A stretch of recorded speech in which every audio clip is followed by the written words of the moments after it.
Je voudrais te dire, toi qui es ici avec moi, et toi qui es sur Internet, j'en parlerai autrement, prochainement. Je voulais t'annoncer que l'évangile de Jésus, on l'appelle bonne nouvelle, pas mauvaise nouvelle. Cela signifie que personne, au nom d'une église, ne peut te maudire. Personne. Ni un frère, ni une sœur, ni un pasteur. Tu n'es pas maudit parce que tu changes d'église. Tu n'es pas maudit parce que tu quittes une église.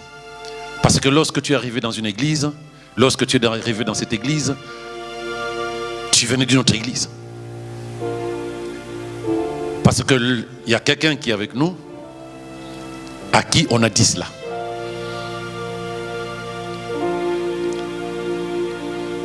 Hier, j'ai marché, j'ai pris le bus, j'ai croisé une famille, mère et 2 enfants qui m'ont connu dans une autre église, qui n'y vont plus. Dans la discussion que j'ai eue avec la fille, c'est une grande, il dit on n'y va plus parce que simplement, quelqu'un nous avait appelés croyant que nous étions avec vous. Ils nous ont dit faites attention. Une malédiction a été proclamée sur lui.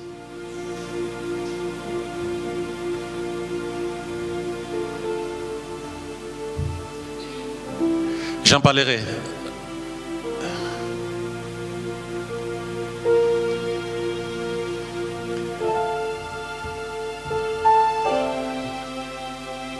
Quel que soit,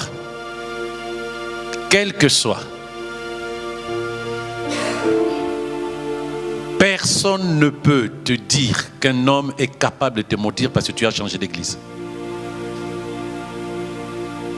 Personne. Mais je vais en parler. Je pense qu'il faut maintenant qu'on parle. Donc, sois rassuré. Tu es au bon endroit. Dis au Dieu, je suis au bon endroit. Et que le Seigneur te bénisse abondamment.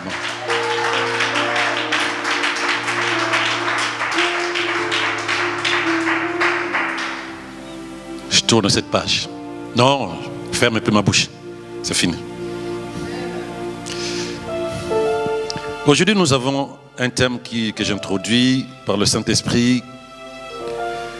Comment donner naissance au projet de Dieu dans ta vie? Comment enfanter les projets de Dieu dans ta vie? Donc aujourd'hui, c'est le début et on va continuer par la suite. Comment enfanter? Alléluia. Merci Seigneur. Merci, merci et merci. Nous allons lire dans Luc 1, verset 30 à 37. L'ange lui dit, ne crains point Marie, car tu as trouvé grâce devant Dieu. Et voici, tu deviendras enceinte et tu enfanteras un fils. Et tu lui donneras le nom de Jésus. Il sera grand et sera appelé fils du Très-Haut. Et le Seigneur Dieu lui donnera le trône de David, son père. Il régnera sur la maison de Jacob éternellement.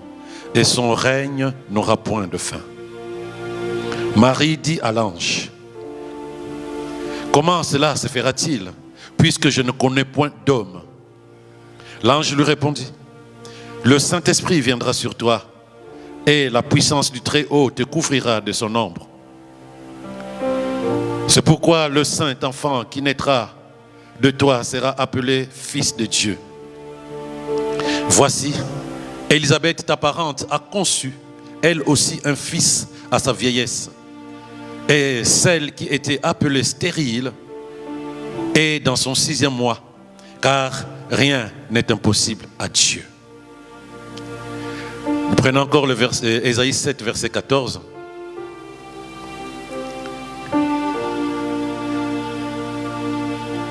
C'est pourquoi le Seigneur lui-même vous donnera un signe.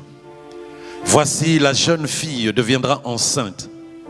Elle enfantera un fils et elle lui donnera le nom d'Emmanuel, Dieu parmi nous. Amen. Est-ce qu'on peut acclamer la parole de Dieu?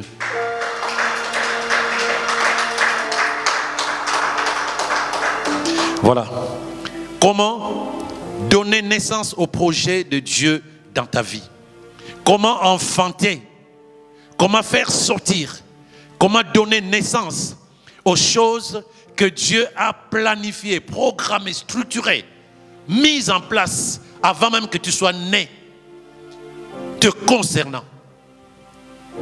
Lorsque aujourd'hui tu te lèves le matin, tu regardes ta vie, dis-moi ce que Dieu a programmé te concernant. Soit tu le connais, soit tu ne le connais pas. Soit tu le sais, soit tu ne le sais pas. Est-ce que es-tu sur le chemin de l'accomplissement? Est-ce que tu es le chemin de l'enfantement? Que personne ne te trompe.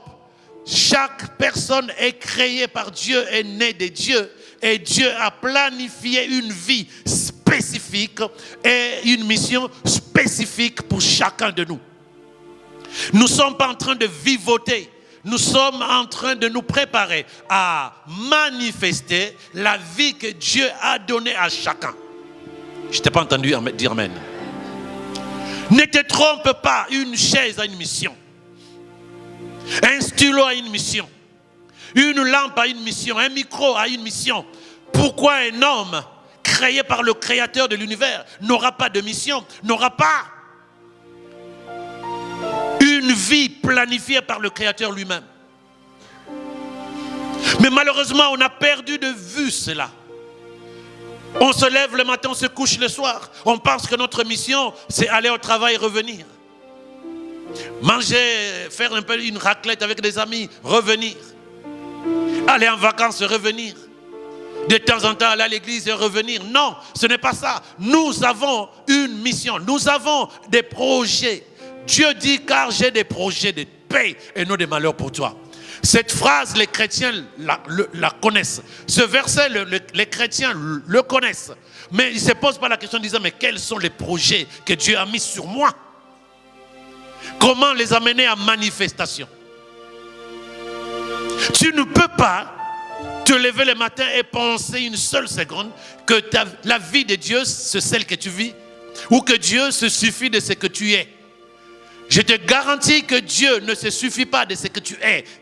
Dieu ne se suffit pas. Il ne se plaît pas de la vie que tu as. Parce que lui, il sait ce qu'il a fait. Il sait ce qu'il a décidé. Il sait ce qu'il a programmé pour toi. Je te garantis, dans le nom de Jésus, le jour où tu vas t'asseoir, tu ne vis plus une vie chrétienne humaine. Et tu vas te dire, je me focalise sur la vérité de la parole de Dieu. Avec le soutien, le conseil du Saint-Esprit, tu vas réaliser finalement que tu as passé du temps en train de vivoter et non pas en train de te préparer pour enfanter la vraie vie de Dieu, les vrais projets de Dieu te concernant. On passe du temps, on se lève, on avance, on est dans les églises, mais on n'est pas dans le projet de Dieu. C'est comme un train qui roule à côté. Il ne va pas arriver parce qu'il doit être sur le rail. Il doit être sur le rail. Hier, j'étais dans le tram et je voyais, j'étais dans le tram, et que je dis dans le bus, pardon, tram-bus. J'étais dans le bus et je voyais juste à côté d'autres voitures qui passaient. Ces voitures semblaient aller dans la même direction que nous. Mais nous, on prend à droite parce que le bus, il tourne, il fait des détours. Les voitures, eux, ils vont tout droit. Le bus fait des détours et tu arrives 1 heure après. 45 minutes après, surtout quand tu te trompes des lignes. Mais la voiture s'en va. Je l'ai vu, cette voiture passer là. Quand tu ne sais pas, tu es comme un bus, tu fais des détours. Et à peine encore si tu peux arriver. Mais quand tu sais que Dieu a des projets pour toi et qu'il attend que tu fasses ta part pour enfanter, pour donner naissance à ce qu'il a fait, qu'il a planifié, qu'il a programmé pour toi, je te garantis que tu vas gagner plus du temps. Parce que tu sais où tu vas. Quelqu'un me suit? Tu n'auras pas à te distraire. On a passé du temps à vivoter. Vivoter, c'est se lever. On ne sait pas. Flâner. En français simple, flâner. Tu fais quoi? Je tue le temps. Mais dans la vie, on n'a qu'une seule vie, comme j'aime le dire, on n'a qu'une seule vie. On doit la réussir selon le créateur de la vie. On ne peut pas faire ce que nous on a envie de faire sous couvert, c'est ça la vie. Ce n'est pas ça la vie, puisque lui qui nous a donné naissance, il sait pourquoi et il sait ce que nous devons être. Quel est le parent qui se lève le matin, qui commence à regarder son fils ou sa fille qui vient de naître en disant « Toi, ta vie sera compliquée. Toi, ta vie sera difficile. » Non, même quand ce parent n'a pas d'argent, il a des projets de réussite pour son fils. Et il a des projets de succès pour sa fille. Aucun parent ne décide ou ne se dit « Ma fille, mon fils, ça n'ira pas. » Il n'y en a pas. Mais Dieu, créateur de l'univers, Dieu, ton créateur, il t'a créé pourquoi? Pour que tu subisses des opérations à l'hôpital? Non. Pour que tu sois celui qui doit emprunter, non pas prêter? Non. Pour que tu sois celui qui doit toujours trimer en disant je n'ai pas de yaourt? Non. C'est pour que tu sois dans la vie de Dieu, c'est-à-dire une vie stable, une vie abondante, une vie joyeuse, une vie excellente. Si ce n'est pas le cas, dis-toi ce n'est pas la vie de Dieu. Et moi je veux cette vie-là. Est-ce que tu es avec moi? Et moi je veux retrouver la vie de Dieu pour moi. Je veux retrouver la vie de Dieu pour ma famille. Je veux retrouver la vie de Dieu pour son église, le refuge, et pour toutes les personnes qui seront dans cette église. Il faut que cette vie soit notre vie. Il n'y a pas de raison de se contenter du peu, parce que ce n'est pas ça. Quand Jésus, on lui a apporté 5 pains et 2 poissons, il a trouvé que c'était peu par rapport à toutes les personnes qui étaient là. Il disait, ok, puisque l'esprit est à moi, l'esprit de vie, il a multiplié. En nous, il y a la vie de Dieu.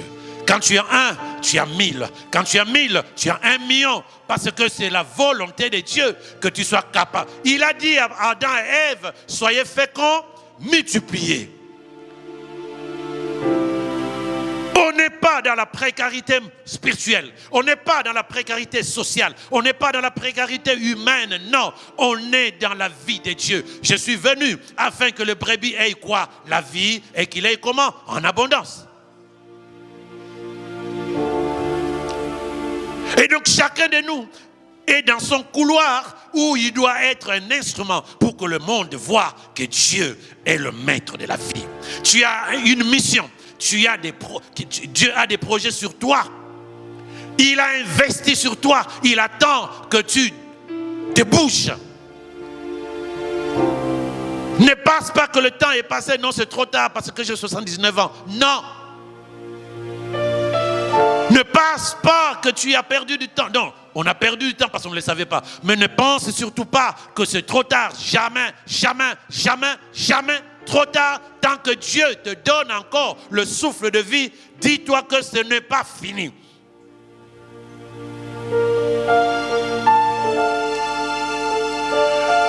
Marie se fiance, devient fiancée, c'est mieux, à Joseph. Elle était dans sa chambre. L'ange Gabriel débarque sans rendez-vous. Bonjour Marie, shalom. Oh, que Dieu soit avec toi. Vraiment, tu as de la grâce parce que Dieu te choisit. Dieu te choisit. Dieu te choisit pour que tu portes le sauveur de l'humanité. C'est toi qui vas porter dans ton sein le sauveur de l'humanité. Et Marie dit, je veux bien, mais moi je n'ai pas d'homme. Je ne connais point d'homme. Et l'ange lui dit, le Saint-Esprit viendra sur toi et la puissance du Très-Haut te couvrira de ce nombre. C'est pourquoi le Saint-Enfant qui naîtra de toi sera appelé Fils de Dieu. Dis avec moi, Fils de Dieu. La preuve, va voir Élisabeth, ta cousine. Va voir Élisabeth, ta cousine. Elle qui était appelée stérile. Donc, Élisabeth était appelée stérile. Elle est dans son 6e mois. Car rien n'est impossible à Dieu. Qu'est-ce que tu as attendu depuis que tu es sur terre? Qu'est-ce que tu regrettes depuis que tu es sur terre? Qu'est-ce qui n'a pas fonctionné depuis que tu es sur terre? Dis-toi, Dieu a des projets de paix et non de malheur pour moi. Dieu a des projets de succès et non de malheur pour moi. Dieu a des projets de réussite et non de précarité pour moi. Première des choses. Deuxièmement, rien n'est impossible au Dieu que j'ai pris. Et je le déclare dans ta vie, dans ton église, dans ma propre vie. Rien n'est impossible au Dieu que j'ai pris. Troisièmement, il dit, elle enfantera un fils et lui donnera le nom de Emmanuel, Dieu avec nous. Elle enfantera un fils. Enfanter signifie faire sortir. Faire sortir de ses entrailles. Aujourd'hui, tu y as des choses à enfanter. Tu as entendu tellement la parole de Dieu. Jésus dit que la parole de Dieu, c'est une sémence. Ça, vous trouverez ça dans Luc 8, verset 11. La parole de Dieu, c'est une sémence. Jésus parle aux disciples, parle aux gens qui étaient autour de lui. Il dit, voilà, il y a un monsieur qui s'aimait, il y a une semence qui est tombée sur la terre, près de la route, qui a été écrasée sur les rochers, sur les épines et sur une bonne terre. Et Pierre lui pose la question, mais c'est de quoi cette parabole? Il dit, voici ce que signifie cette parabole. La sémence, c'est la parole de Dieu. Et ce que vous ne savez pas, peut-être pour beaucoup de personnes, c'est que le mot sémence en grec, c'est sperma. Sperma. D'où vient le mot spermatozoïde? C'est-à-dire que la sémence qui vient d'un homme qui se dépose dans les entrailles d'une femme pour porter la vie. Donc la parole de Dieu, c'est une sperma. Une sperma, c'est-à-dire qu'une sémence vitale qui peut donner vie à ce qu'elle contient. Donc lorsque la personne qui donne les spermatozoïdes, c'est un asiatique, l'enfant qui naîtra aura des traits d'un asiatique. Lorsque c'est un occidental, un eurasien, un caucasien, pardon, il aura aussi des traits de caucasien. Lorsqu'il est noir de chez noir, il aura des traits. C'est-à-dire que c'est lui qui donne la sémence.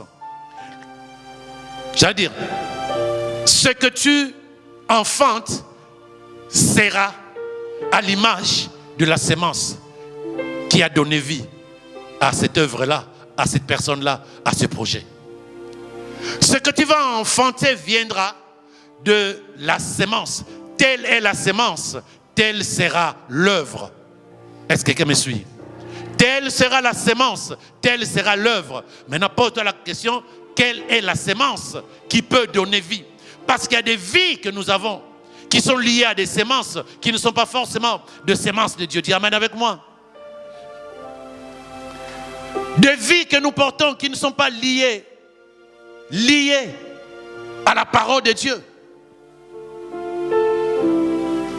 À chaque instant, lorsque tu te lèves le matin, tu sais ce qu'il faut faire. Parce que Jésus dit, la sémence, c'est une sperma. C'est-à-dire, c'est une sémence vitale. Lorsque tu la sèmes, elle porte des fruits. Lorsque Marie répond à l'ange, comment cela se fera-t-il puisque moi, je ne connais point d'homme? C'est-à-dire que je ne connais pas quelqu'un qui peut me donner la sémence pour que je porte le sauveur de l'humanité.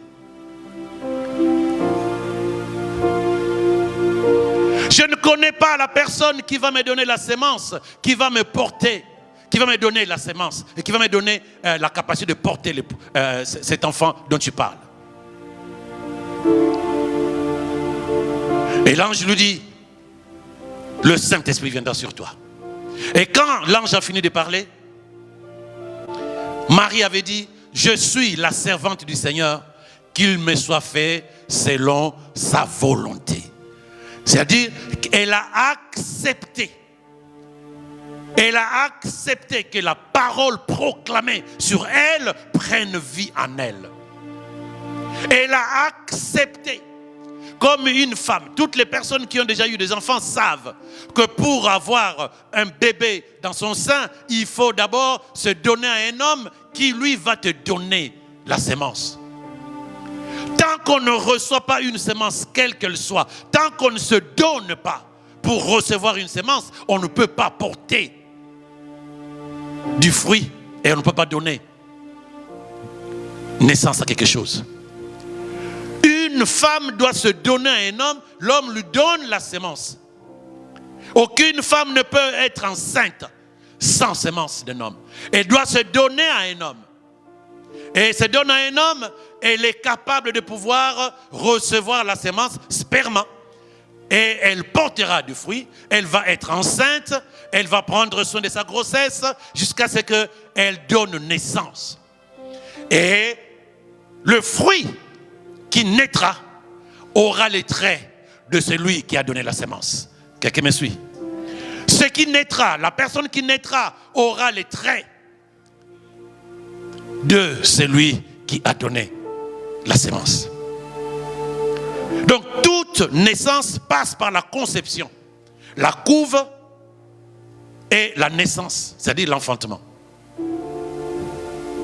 Toute naissance passe par la conception. Il faut concevoir d'abord. On ne peut pas dire je veux enfanter s'il n'y a pas conception. On ne peut pas dire je vais donner vie s'il n'y a pas conception. Après conception, il y a la couve. La couve, c'est le temps où tu entretiens la grossesse. Tu entretiens le rêve. Tu entretiens. Tu prends soin. Tu ne peux pas juste te dire, Dieu a conçu en moi un projet. Et tu ne prends pas soin de ce projet. Non. Là, une femme enceinte, elle ne fume plus, elle ne boit plus. En tout cas pour celles qui sont sérieuses. Elle commence à prendre soin de sa santé. Elle va voir le médecin tous les jours. La couve est importante. Ce n'est pas parce qu'il y a une parole qui est proclamée. Ce n'est pas parce que je sais que Dieu a des projets de paix et non de malheur pour moi que je ne prends pas soin.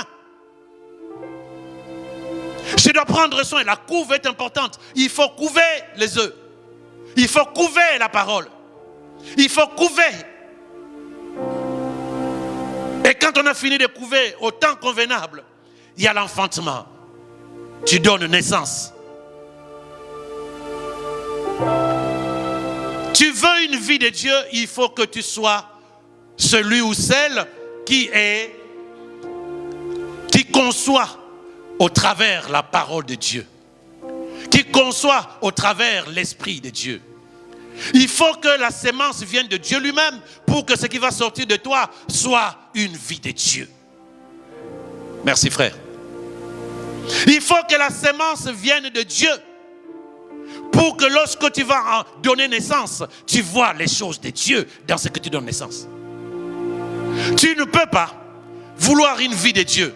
Tu ne peux pas vouloir la manifestation de Dieu si tu n'es pas capable de te laisser, j'allais dire, si tu n'es pas capable d'accepter la sémence de Dieu, c'est plus propre. Que ta grossesse spirituelle vienne de Dieu. Que la grossesse de la vie que tu veux vienne de Dieu. À ce moment-là, lorsque tu vas donner naissance, tu verras Dieu se manifester dans la vie de ce projet dont tu parles. Tu ne peux pas attendre en disant Dieu est avec moi, alléluia, amen. Non, pose-toi la question, la vie que je veux, est-ce que c'est lié à la parole de Dieu?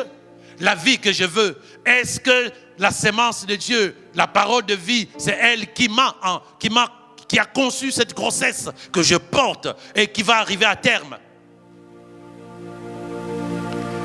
Donc comme je disais, une femme qui veut porter un enfant dans ses bras devra d'abord accepter, se donner à un homme qui lui donne une sémence, et cette sémence va demeurer en elle pendant 9 mois jusqu'à ce qu'elle donne naissance. Et c'est la personne, l'enfant qu'elle donnera naissance, cet enfant aura les traits de celui qui a donné la sémence. Dis-moi amen. Tu veux une vie, un avenir qui glorifie le Seigneur. Ce qui est conçu par l'esprit est esprit, et ce qui est conçu par la chair est chair. Tu veux une vie qui glorifie Dieu. Une vie qui glorifie Dieu, il faut que la sémence vienne de Dieu lui-même. Il faut que la sémence vienne de Dieu lui-même. Maintenant tu vas te poser la question, mais comment? Donc ça c'est ce que je viens de dire, c'est Jean 3 verset 6. Ce qui est né de la chair est chair. ce qui est né de l'esprit est esprit. C'est-à-dire que ce qui est conçu. Lorsque la sémence vient de Dieu, tu es capable de couver cette sémence, cette grossesse, et de voir ta vie, la vie que tu attends, l'avenir que tu veux, être à l'image de ce que Dieu a dit dans Jérémie 9, 29, verset 11. J'ai des projets de paix et non de malheur pour toi. Quand on dit projet de paix, c'est-à-dire que des projets où tu n'as pas à t'inquiéter.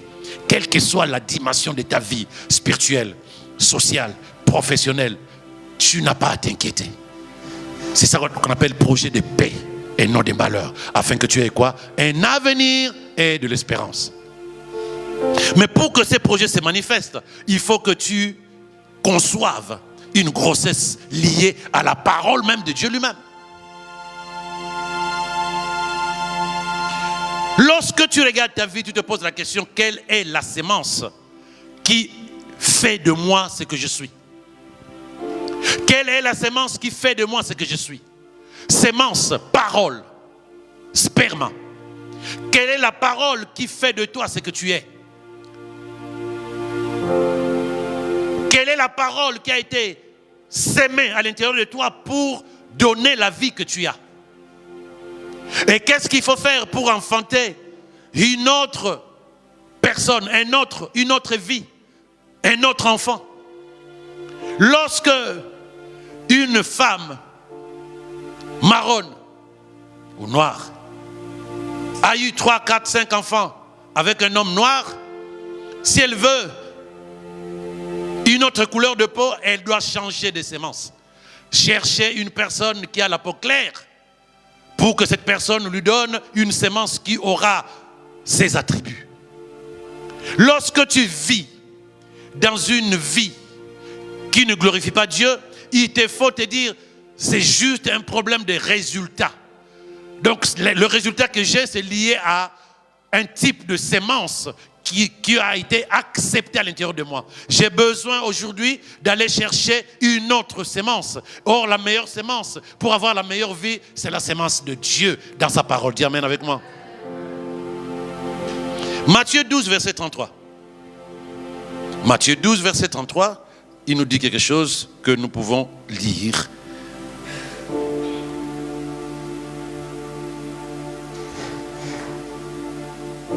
Pour avoir de bons fruits, vous devez avoir un bon arbre. Si vous avez un bon arbre, si vous avez un bon arbre malade, non, si vous avez un arbre malade, vous aurez des mauvais fruits. Car on reconnaît un arbre au genre de fruits qu'il produit. Bande de serpents, ça c'est Jésus, lui il était direct. Hein? Comment pouvez-vous dire de bonnes choses alors que vous êtes mauvais? Car la bouche exprime ce dont le cœur est plein. C'est de l'abondance du cœur que la bouche parle. L'homme bon tire de bonnes choses de son bon trésor, et l'homme mauvais tire des mauvaises choses de son mauvais trésor. Je vous déclare, au jour du jugement, les hommes auront à rendre compte de toute parole inutile qu'ils auront prononcée. Car c'est d'après tes paroles que tu seras jugé et déclaré innocent, soit innocent, soit coupable. Waouh! Il était dur, hein? C'est bien. C'est très bien. Quelle est la sémence que tu portes en toi, que tu couvres à l'intérieur de toi? Parce que Jésus nous fait comprendre que lorsque tu veux de bons fruits, il te faut un bon arbre, une bonne sémence. Maintenant, dis-toi quelle est la sémence. C'est-à-dire que quelles sont les paroles que tu as acceptées à l'intérieur de toi qui font de toi ce que tu es aujourd'hui ou qui fera de toi ce que tu seras demain. Sur quoi tu fondes ta vie de demain? Sur la parole de Dieu ou sur la parole des hommes? Sur quoi tu fondes ton avenir? Si hier, la vie que tu avais, tu ne savais pas qu'il y avait un problème de sémence, tu as accepté des paroles et ta vie est devenue ce qu'elle est devenue. Ton caractère, ta personnalité, la vie dans laquelle tu vis, C'est des semences que les gens ont sémées. Tu as accepté, tu as accepté. Aujourd'hui, tu sais que pour avoir un avenir différent de ton passé, il te faut changer de semences. Il faut labourer la terre qui est ton cœur. Labourer. Et tu vas prendre la bonne sémence. La parole de Dieu, sperma. Et tu sèmes dans ton cœur. Et tu couves, tu arroses, tu couves, tu prends soin. Jusqu'au jour où Dieu dit, c'est le moment. Et tu donnes naissance, tu enfantes. Nous enfantons tous les jours des vies, des projets. Mais la plupart qui ne sont pas des projets venus basés sur la parole de Dieu. Nous donnons naissance à des projets, nous donnons naissance à des vies, nous donnons naissance à des situations qui ne sont pas malheureusement liées à une sémence qu'on appelle la parole de Dieu. Maintenant, c'est le moment, bien-aimé. C'est le moment de te dire, je veux me caler sur une seule façon de vivre. Je me donne à Dieu. Il me donne sa sémence.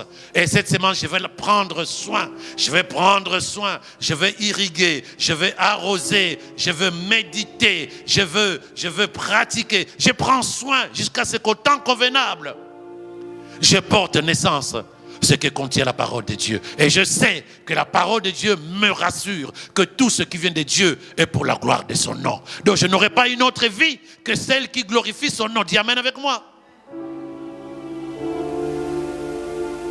Tu n'as pas à te poser la question comment changer ma vie. Ta vie est déjà changée spirituellement. Mais il faut que tu acceptes la sémence pour que cela soit manifesté sur terre. Il y a toujours quelque chose, je demanderai ça à Anne. Je suis convaincu, Anne, la maman de Samuel, le prophète. Je suis convaincu que quand le prophète lui a parlé, elle est descendue avec une sémence. Elle a entendu une parole. Et elle a accepté la parole. Elle est partie. De même quand Pénina, sa rivale, parlait, elle n'était plus là. Elle se voyait enceinte. Je crois, je vois, je parle. Elle se voyait enceinte. Et quand Marie, c'est la même chose. Quand l'ange a parlé, quand elle a proclamé, je suis la servante du Seigneur. C'est comme si une femme qui se donnait à un homme pour recevoir la sémence. Donc en proclamant cette confession de foi, elle s'est donnée au Saint-Esprit qui l'a couvert de son ombre et elle est tombée enceinte. Mais c'est le Fils de Dieu, écoute-moi très bien, c'est le Fils de Dieu qu'elle portait. C'est le Sauveur de l'humanité qu'elle portait.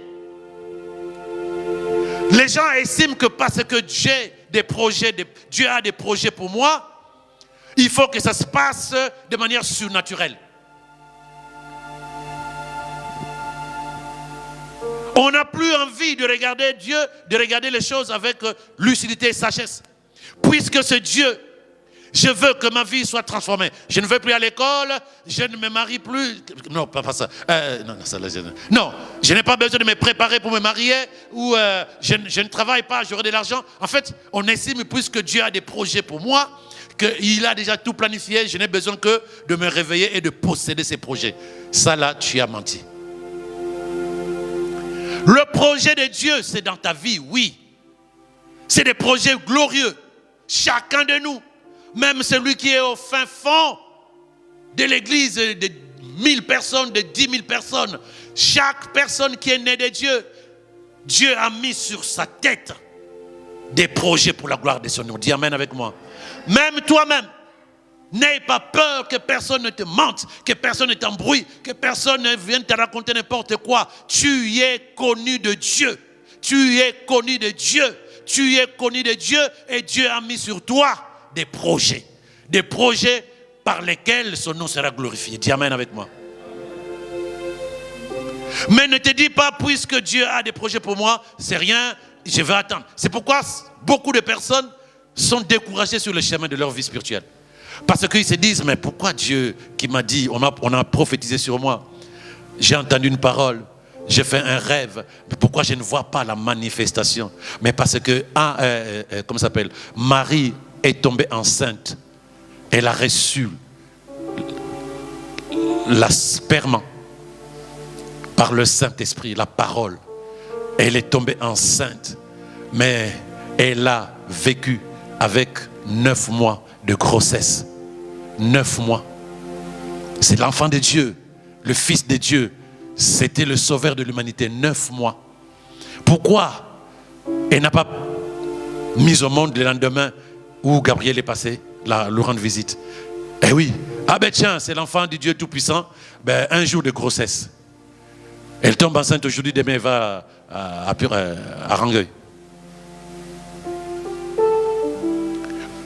Mieux encore. Ils vont pour le recensement, pas de chambre à l'hôtel. C'est quand même son fils qui était dans le ventre de Marie. Pourquoi il n'a pas disposé d'un 5 étoiles?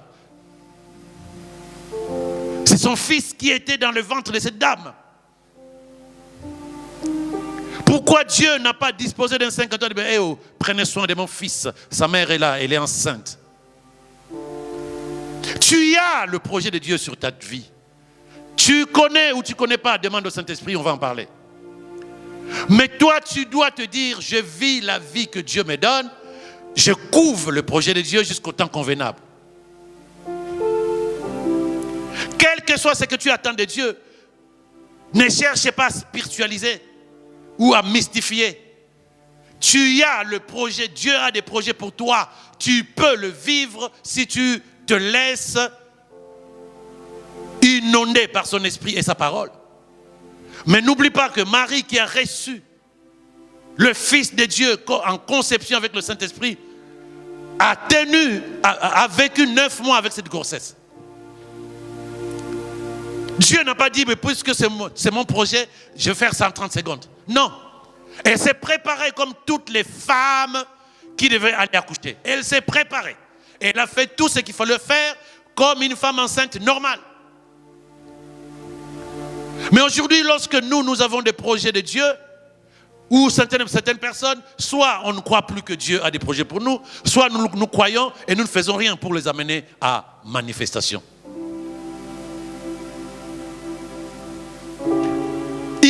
Ils vont à l'hôtel, il n'y a pas de chambre. C'est le monsieur qui était à la réception, dernier hôtel, dernière auberge. Le monsieur regarde la dame, vous êtes enceinte, madame? Oui. Combien de mois? 9 mois. Mais pourquoi tu n'es pas resté à Nazareth? Mais moi, j'ai nulle part. Vous savez, nos animaux là, il y a une sorte de table derrière là. Si vous pouvez dormir là-bas, c'est une journée. Hein. Vous faites le recensement, demain vous rentrez chez vous. Ah oui, merci. Le Fils du Dieu Tout-Puissant. Pas de chambre à l'hôtel. Et pour protéger le sauveur de l'humanité, Dieu devrait faire fuir Joseph, Marie et Jésus en Égypte. Fuyez, on va tuer l'enfant. C'est quand même le Fils du Dieu Tout-Puissant.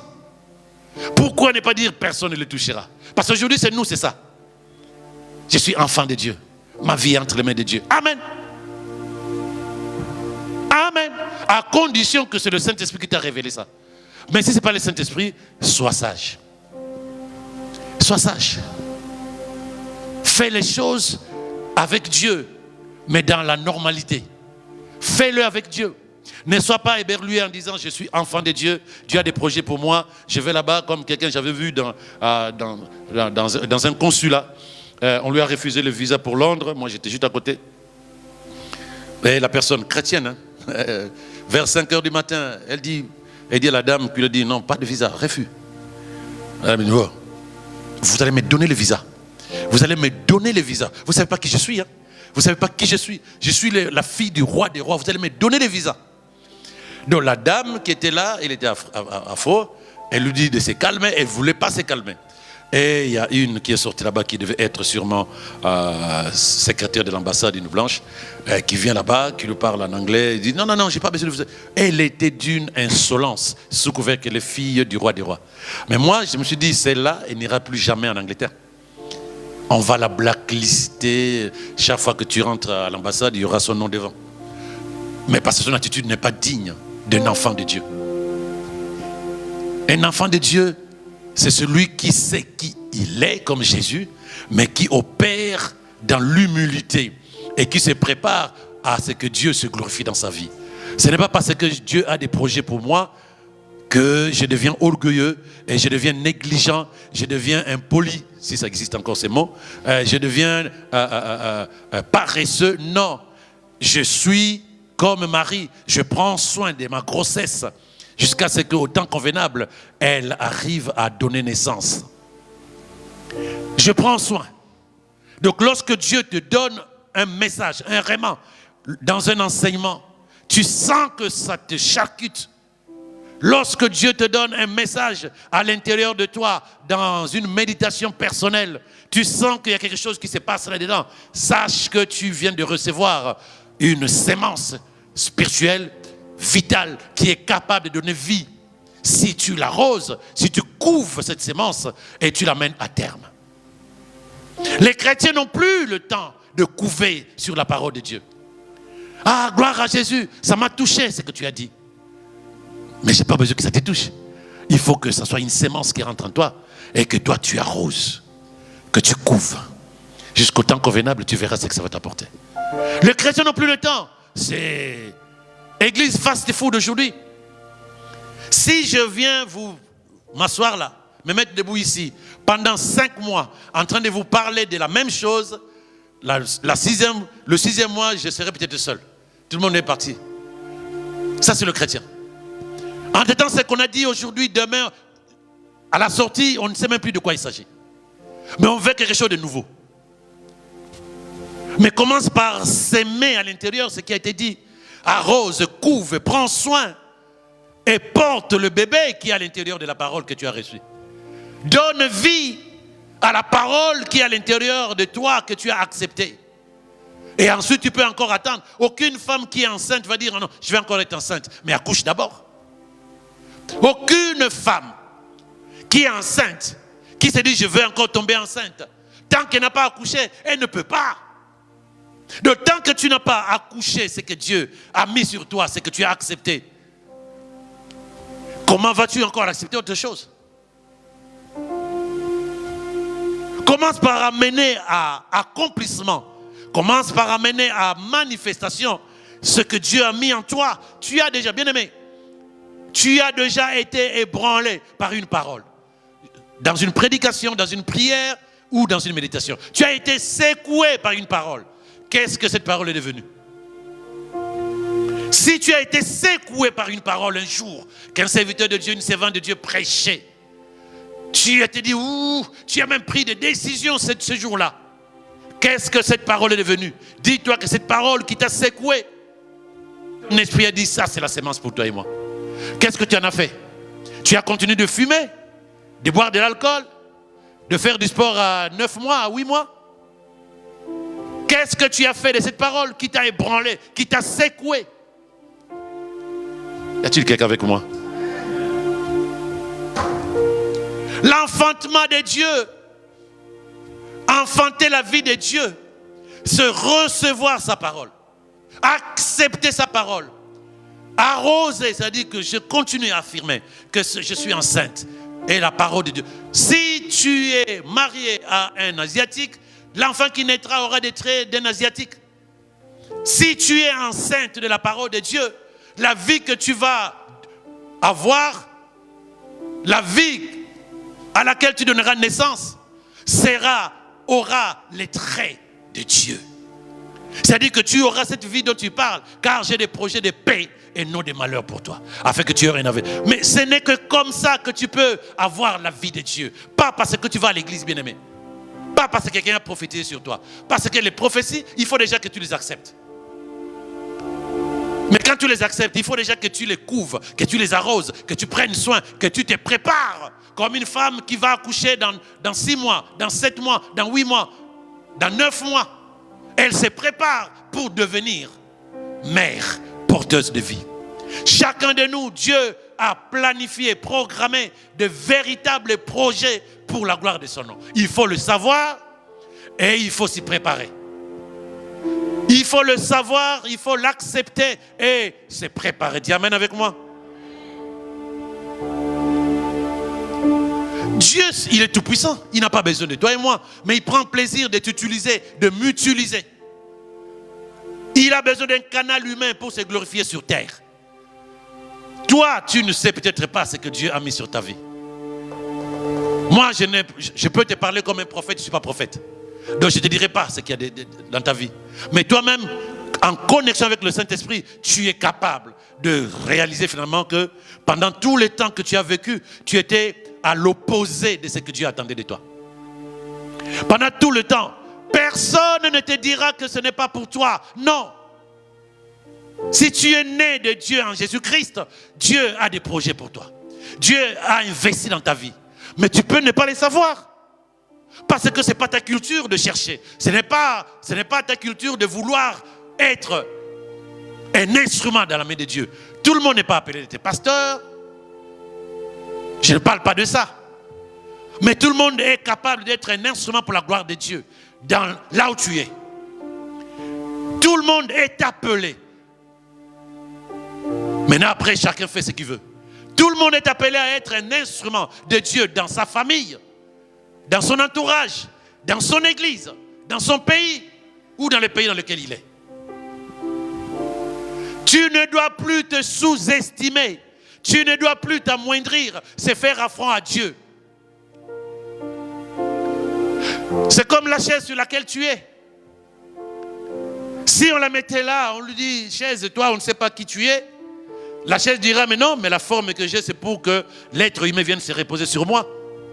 Mais si la chaise n'a pas l'information, elle se dira, mais moi, je ne sais pas pourquoi je suis créé. Mais en même temps, elle voit ses autres frères et sœurs, non, c'est des sœurs toutes, elle voit les autres sœurs, les autres chaises, recevoir des humains. Il dit, mais moi, pourquoi je suis là? Mais regarde-toi à l'intérieur, tu verras pourquoi Dieu t'a créé. Et n'attends pas que quelqu'un vienne te dire ça. Si quelqu'un veut te dire gloire à Jésus, mais toi-même tu es capable de pouvoir recevoir, si tu es vraiment, comme je l'ai dit au départ, comme une épouse, comme une personne, une femme qui se donne à un homme et l'homme lui donne la sémence. Quand tu te donnes totalement à Dieu, comme dit la Bible, quand tu te donnes tout entier, tu es capable de recevoir la véritable sémence qui va amener ta vie. Je répète, car j'ai des projets de paix et non de malheur pour toi, afin que tu aies quoi? Un avenir et de l'espérance. Paix dans ta vie spirituelle, paix dans ta vie sociale, paix dans ta vie professionnelle. C'est ça le projet que Dieu a. C'est ça que le projet que Dieu a pour chacun de nous. Donc, quel que soit le temps qui est passé, où tu ne savais pas, rends gloire à Dieu pour ce matin, pour cet après-midi. Car maintenant tu te dis, maintenant Seigneur, il me reste 2 ans à vivre, il me reste 5 ans à vivre, il me reste 100 ans à vivre, je vais les vivre et enfanter les véritables projets que tu as pour moi. Maintenant je ne veux plus juste faire le chrétien, je veux être enceinte. Je veux être enceinte, donne-moi la sémence. Je vais prendre soin jusqu'au temps convenable où tu vas manifester ta gloire dans ma vie. Pour que ma vie ait l'image, qu'elle ait la couleur de ta parole. Tu es black, ma vie est black. Tu es blanc, ma vie est blanche. Tu es asiatique, ma vie est asiatique. Sinon, il y a un problème. Les deux sont des blacks et l'enfant qui naît, c'est tout blond. Blond avec des yeux verts. On va se poser la question, quelle sémence? Mais quand tu sais que ce Dieu attend toi à voir la gloire de Dieu, dis amen avec moi. Mais la partie la plus difficile et que les chrétiens ont perdu, c'est cette partie de couver. Marie portait le Fils de Dieu, mais elle a fait 9 mois de grossesse. Elle a pris soin de cette grossesse. Elle a même manqué de chambre à l'hôtel, là où Dieu est censé prendre un hôtel 5 étoiles. Ils ont fui en Égypte, là où Dieu peut lever une armée d'anges pour protéger l'enfant dans leur maison. Quand tu portes le projet de Dieu, quand tu portes le projet de Dieu, quand tu veux enfanter avec Dieu, ne t'attends pas obligatoirement que les choses soient plates. Non! C'est ça l'erreur que les gens commettent. Ne t'attends pas que les choses soient plates, non. C'est dans la normalité lorsque tu vas porter cet enfant. Lorsque tu vas devenir, les gens diront non. Et toi tu dis si, non, si. Mais si tout est surnaturel, tu n'as plus rien. Dieu ne se glorifie plus. Dieu ne se glorifie plus si tout est surnaturel. Tu as une grossesse par le Saint-Esprit, tu accouches le lendemain. Ça ne marche pas. Il faut que les choses se fassent pour qu'à la fin, on dise ça c'est Dieu. Pour que les gens disent ça c'est Dieu. Tu ne peux pas dire je suis enfant de Dieu, Dieu a des projets pour moi, les choses doivent être faciles. Non. Réfléchissez à ce que Marie a subi. Réfléchissez à ce qu'elle a enduré. Jeune fille, vierge, de 19 ans. Elle accepte d'être enceinte de la parole de Dieu, du Saint-Esprit. Elle devient enceinte. Ça commence à ruminer dans le quartier. Ça arrive dans les oreilles de son fiancé et sûrement aussi de sa future belle famille. La belle famille réunie appelle Joseph en disant viens là. Toi qu'est-ce que tu as fait? Quelle honte tu nous fais? Il dit quoi? Mais ta fiancée elle est enceinte. Il dit mais je suis pas, c'est pas moi. Comment ça c'est pas toi? Mais je vous dis que c'est pas moi. C'est Dieu. Mais regardez comment ça te détruit. Mais nous on t'avait dit que cette fille là, mais elle se faisait le sainte nuit touche. Elle n'était pas sérieuse. Humiliation. Parce qu'elle était enceinte de la parole de Dieu. Humiliation dans sa propre famille. Est-ce que sa maman est encore capable d'aller au marché? Vous regardez c'est qui? C'est la maman des mamans. Mais elle a dit je suis la servante du Seigneur, qui me soit fait selon sa volonté et non pas ma volonté et non pas la pensée, la volonté des hommes. Non, j'accepte ce que toi tu dis, advienne que pourra. Que les gens parlent. Elle savait qu'en acceptant ce que Jésus a dit, ce que l'ange a dit, ça allait lui coûter sa crédibilité, son honneur, sa dignité, la dignité de sa famille, la dignité la crédibilité même, l'honneur même de sa famille. Elle savait. Et s'est dit, si c'est comme ça que Dieu veut que les choses se fassent, je vais le faire de cette manière-là. Elle a accepté. Humiliée, embarrassée. Et elle a porté une grossesse parce que c'était plus facile pour nous de dire, Seigneur, tu sais que les gens vont se moquer de moi pendant 9 mois, pendant 1 an. Est-ce que cet enfant ne peut pas naître la semaine prochaine, puisque c'est surnaturel? Mais Dieu l'amène à vivre une grossesse normale. Donc chaque fois qu'elle sort,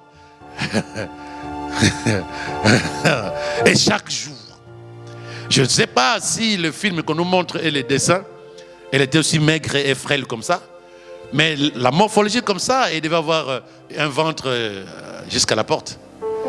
Et elle ne pouvait pas se cacher. Quelqu'un avec moi?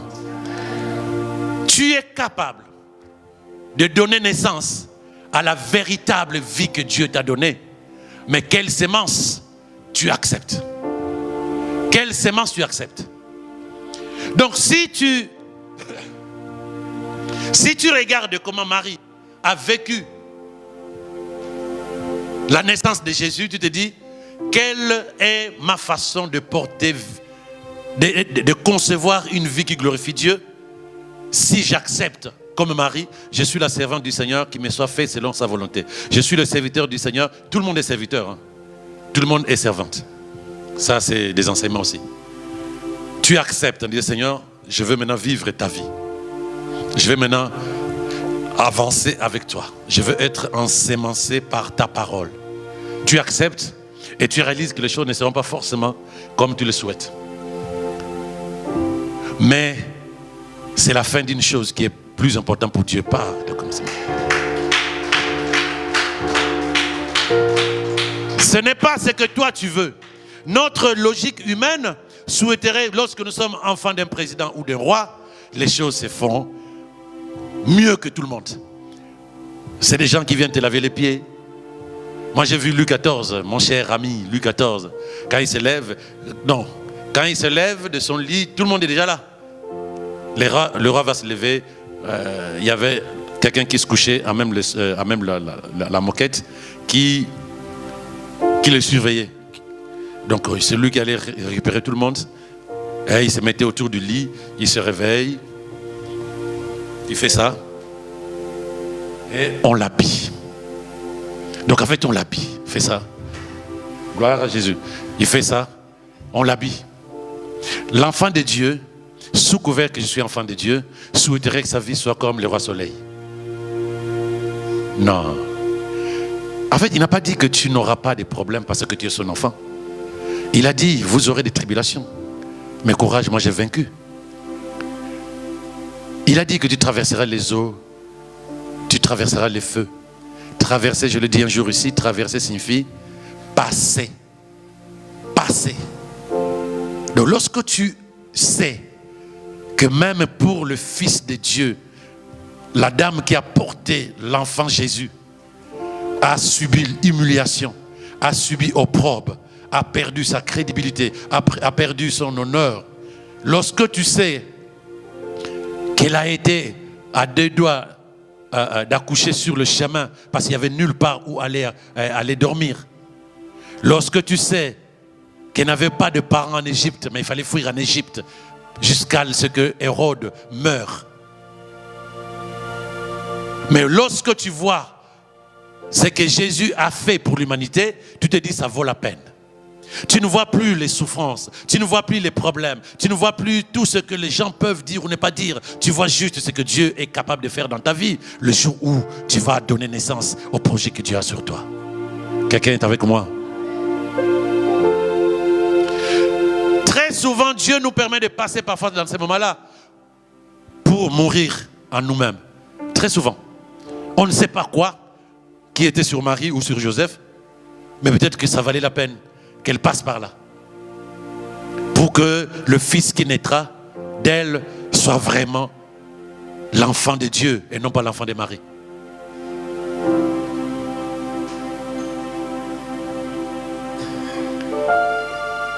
Dieu pouvait bien lui dire, viens, tu es enceinte, demain tu vas accoucher. Mais elle a trouvé l'humiliation, elle a trouvé l'opprobre, elle a trouvé la moquerie. Parce que les gens ne te comprendront pas lorsque tu dis, je suis en train de couver des projets merveilleux que Dieu m'a donnés au travers de sa parole. Vos églises là. Moi je ne demande pas de rester à la maison parce que tu couves la parole de Dieu concernant ta vie demain. Non, fais ce qu'il faut faire normalement. Mais cale-toi sur la sémence de Dieu. Si c'est le travail, sache que Dieu a dit, je bénirai les œuvres de tes mains. Si c'est le ministère, sache qu'il a dit aux disciples,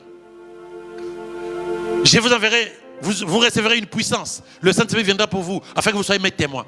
Mais il n'y a pas que le pasteur ou les prophètes. Tout le monde est ministre de Dieu. Puisque tu es capable de parler de Dieu, par ta vie qui sera transformée. Ta vie devient un témoignage dans ta famille, dans ton entourage. Tu es capable de donner une vie qui fait plaisir. Tu es capable de donner une vie qui donne envie. Tu es capable de donner une vie qui témoigne que Jésus sauve. Mais comment tu peux donner cette vie si tu ne reçois pas la parole qui s'est faite chair, Jésus? Si tu n'es pas, tu n'es pas enceinte, ça vient de cette parole qui donne la véritable vie. Je suis le pain de vie. Celui qui me mange n'aura plus jamais faim. Qu'est-ce que tu as mangé? Qu'est-ce que tu manges tous les jours?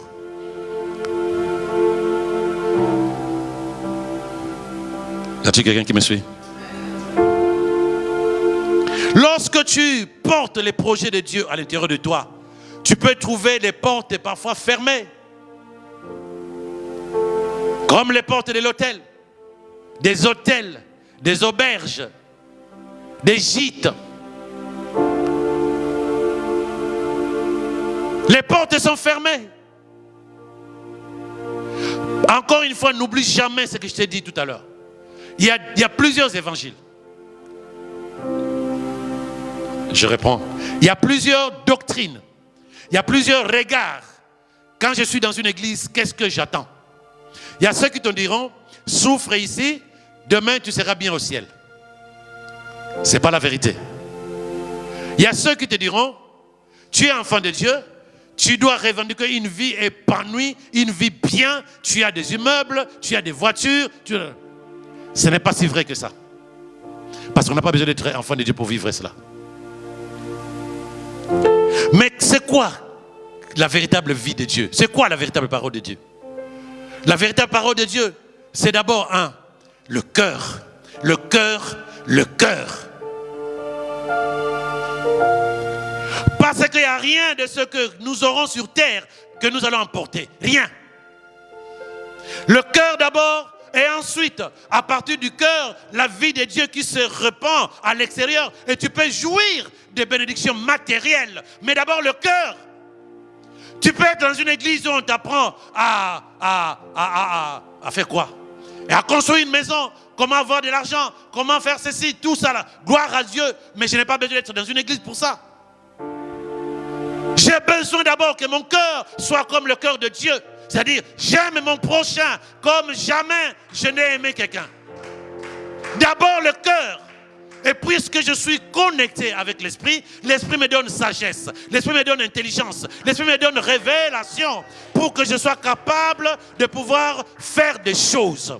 Et à ce moment-là, j'ai un cœur tourné vers Dieu, j'ai un cœur qui glorifie le Seigneur et je suis capable aussi d'avoir la sagesse de faire des affaires, d'avoir la sagesse d'être créateur de richesses. Je n'ai pas besoin d'attendre le ciel. Non, je suis sur terre. La vie que Dieu me donne, c'est sur terre. Les projets qu'il a pour moi, c'est sur terre. Mais ces projets ne sont pas que des projets matériels. Ces projets sont des projets spirituels qui peuvent se manifester dans le matériel. Dis amen avec moi. Ces projets ne sont pas que des projets matériels. Ce n'est pas l'évangile de Jésus. L'homme est devenu matériel. Le chrétien est devenu matériel. Tant que tu n'as pas 10 voitures, tu n'es pas un bon serviteur de Dieu.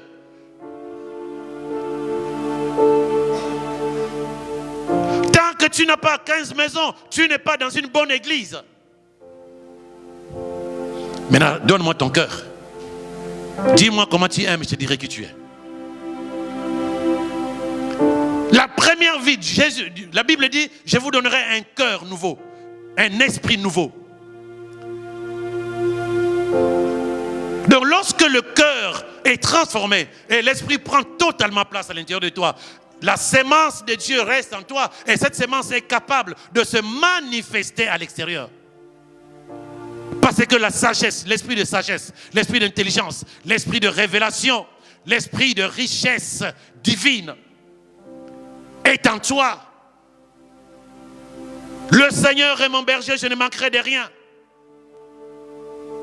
Ça, c'est la vérité biblique. Mais pour que je sois enfant de Dieu, que je sois brebis du Seigneur, il faut déjà que j'écoute sa voix. Sa voix, ce n'est pas où est l'argent. Sa voix, suis-moi. Fais ce que je te demande de faire. Ne fais pas ceci, ne fais pas cela. Mais si je me focalise juste en disant, au ciel, je serai dans la joie. Ce n'est pas la pensée de Dieu. Si je me dis simplement, ouais, je suis riche. Je ne sais pas comment il faut le dire, sans caricaturer quelqu'un. Je ne caricature personne. La chose la plus importante, bien-aimé, d'abord le cœur tourné vers Dieu et sa parole qui demeure à l'intérieur de toi. C'est la véritable sémence qui te permet de vivre la vraie vie de Dieu. La véritable sémence, puisque nous avons aussi à écouter des gens. Si ce que tu es n'est pas venu de Dieu, c'est que tu es venu des êtres humains. Parce qu'il y a des hommes qui parlent aussi. Il y a un homme qui peut te donner une bonne sémence. Il y a un homme qui peut te donner aussi une mauvaise sémence. Un homme peut te donner dans la vie que tu as, les relations que tu as, tu peux croiser dans ta vie une personne qui te donne la bonne sémence, que tu mets à l'intérieur de toi, que tu arroses et que tu emmènes dans la vie que tu veux. Dieu dit à Moïse, impose les mains sur Josué, fils de Nun. Moïse dit, ok Seigneur, c'est toi qui l'as dit, j'impose les mains. C'est lui qui va te remplacer, d'accord, ok. Mais quand vous lisez vers la fin, on dit l'onction, la grâce de Dieu était sur Josué parce que Moïse lui a imposé les mains. Transfert, transmission. Comme tu peux aussi trouver quelqu'un qui te transfère une vie qui n'est pas pour la gloire de Dieu. Mais qu'est-ce que tu reçois? Comme aussi on peut t'imposer aussi les mains par un prophète, un pasteur ou n'importe quelle personne et tu ne reçois pas forcément quelque chose d'intéressant. Là où tu es rassuré, parce que devant les hommes tu ne sais pas qui est qui. Là où tu es rassuré, laisse-toi féconder par la parole de Dieu. Laisse-toi être enceinte de la parole de Dieu. C'est ça qui va te faire du bien. Je ne fais qu'introduire aujourd'hui.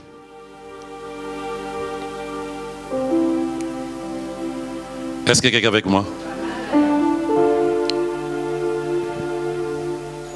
Personne ne peut avoir quoi que ce soit si Dieu ne lui a pas donné. Jean 3, verset 27. Personne. Donc tu peux te dire, je peux m'en sortir dans la vie, j'ai besoin d'être ceci, d'être cela. Ce verset, quand je préparais l'enseignement, me dit, ok. Et je comprends quand Jésus dit, si tu n'es pas fidèle aux richesses injustes. Les richesses injustes, c'est-à-dire qu'il y a quelqu'un qui n'est pas enfant de Dieu, mais qui est matériellement riche. Tu te poses la question, mais pourquoi Dieu dit que l'or et l'argent lui appartiennent, il donne à quelqu'un qui est blasphémateur? Mais il y a des gens qui sont dans des deals avec Dieu sans qu'ils les sachent. Hier, quand je prenais mon bus, j'étais là debout et je voyais des gens venir, j'observe. Et il y avait un jeune homme qui faisait le 100 pas, qui était sûrement avec son père ou sa mère, je ne sais pas, qui parlait à haute voix, très fort au téléphone. Tout le monde écoutait. Ouais, non, je vais prendre le bus. Il vient me voir, ça va aux arènes. Il dit oui, ça va aux arènes. Oui, ça va aux arènes. Bon, déjà moi-même j'étais bleu de chez bleu. Je crois que c'est ma première fois, mais gloire à Jésus, je vais me faire encore plaisir. Donc, j'observe toutes les personnes qui étaient là, chacun son histoire, et chacun a sa vie. Mais chacun est devenu ce qui est entré à l'intérieur, pas ce que les gens ont fait. Pas ce que les gens ont fait. Parce qu'il y a l'histoire d'un monsieur qui vient de mourir ce matin, à 78 ans. Ceux qui suivent les informations savent de qui je parle. Ce monsieur, les gens, je suivais un journaliste ce matin qui disait, c'est un touche-à-tout. Il a été ministre, président d'un grand club de foot, il a été homme d'affaires. En fait, il a touché à tout. Il a été journaliste, acteur, chanteur. Mais ceux qui connaissent son enfance, c'est dire personne ne s'attendait qu'il soit ce qu'il était devenu. Pourquoi? Parce qu'il n'a pas accepté toute la sémence qu'on voulait s'aimer à l'intérieur de lui. Il a accepté ce que Dieu, même s'il ne priait pas vraiment, ce que Dieu dit qu'il est capable d'être et de faire.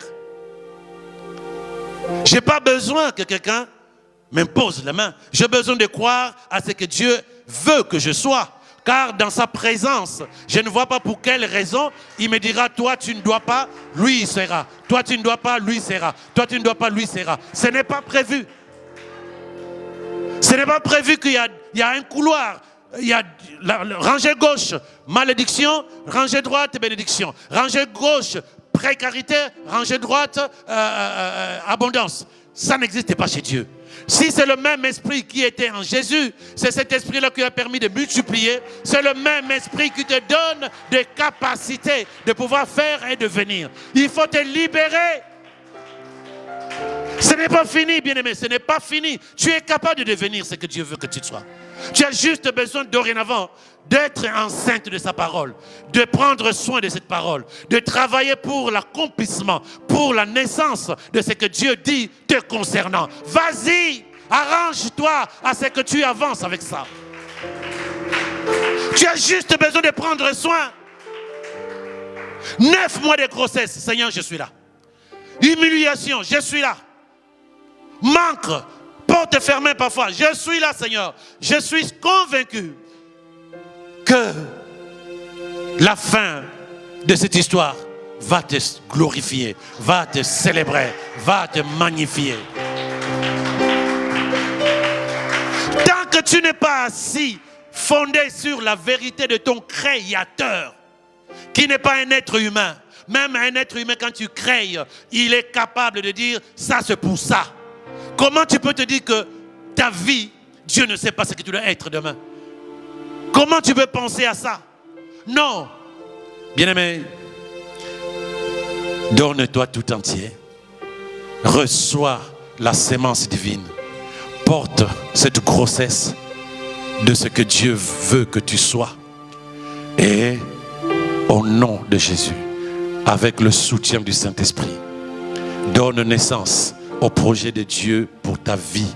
Donne naissance à la vie que Dieu a planifiée pour toi depuis avant même que tu sois né. Dans le nom de Jésus, dis simplement avec moi, Seigneur, je reçois ta parole. Je reçois cette sémence. J'en prendrai soin. Je veux la couver. Et au temps convenable, je sais que tu vas te glorifier. Car tu as des projets de paix et non de malheur pour moi. Est-ce qu'on peut se lever de là où on est?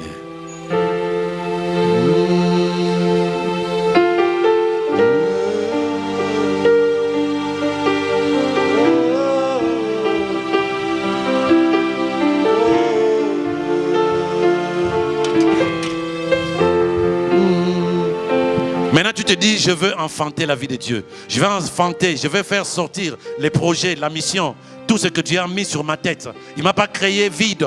Il m'a donné une mission. Il m'a donné des projets pour la gloire de son nom. Mais si ma vie jusque-là n'a pas glorifié son nom, c'est que je n'étais pas ensémencé par la bonne sémence. Je ne couvais pas la bonne sémence. Je n'étais pas enceinte de la bonne sémence. Maintenant, j'ai besoin de ta parole. Voilà pourquoi il t'a donné la vie. Voilà pourquoi il veut que tu comprennes ce que je dis aujourd'hui.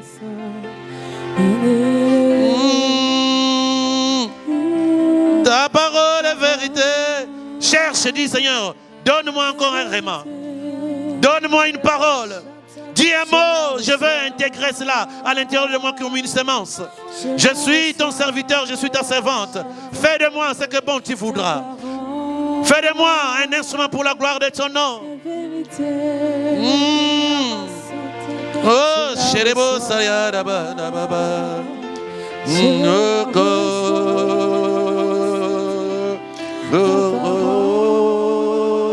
Ta parole à moi. Ta parole en chacun de nous. Ta parole dans ton église. Par les paroles des hommes. Par les paroles des hommes. Non, Seigneur, nous voulons être enceintes de ta parole. Pour enfanter tout ce qui est dans ta parole. Pour enfanter la vie que tu nous as donnée. Pour enfanter les projets que tu as mis sur chacun de nous. Ce n'est pas fini, bien-aimé. Ce n'est pas fini. Le temps t'est donné pour comprendre et vivre la vie de Dieu. Sa parole, ta parole, ta parole est vérité. Ta parole est vérité. Je la reçois. Je la reçois. Je la reçois. Oh, donne-toi tout entier afin que tu reçoives les sémences qui apportent la vie de Dieu. La vie que tu as vécue jusque-là n'est pas celle que Dieu a voulu. Mais maintenant tu es capable de vivre la véritable vie. Reçois la vérité de Dieu. Il a des projets de paix pour toi. Il a des projets de succès. Il a des projets de santé. Il a des projets de vérité. Il a des projets d'accomplissement de sa volonté. Oh! Je reçois. Ta parole. Rappelle-nous tout ce que tu as dit. Rappelle-nous ce que nous avons entendu, que nous avons mis de côté, qui étaient des semences pour nos vies. Rappelle-nous pour que nous soyons diligents. Rappelle-nous pour que nous soyons disciplinés. Rappelle-nous pour que nous soyons déterminés à couver, quel que soit le chemin. Quel que soit le chemin, nous attendons l'accomplissement.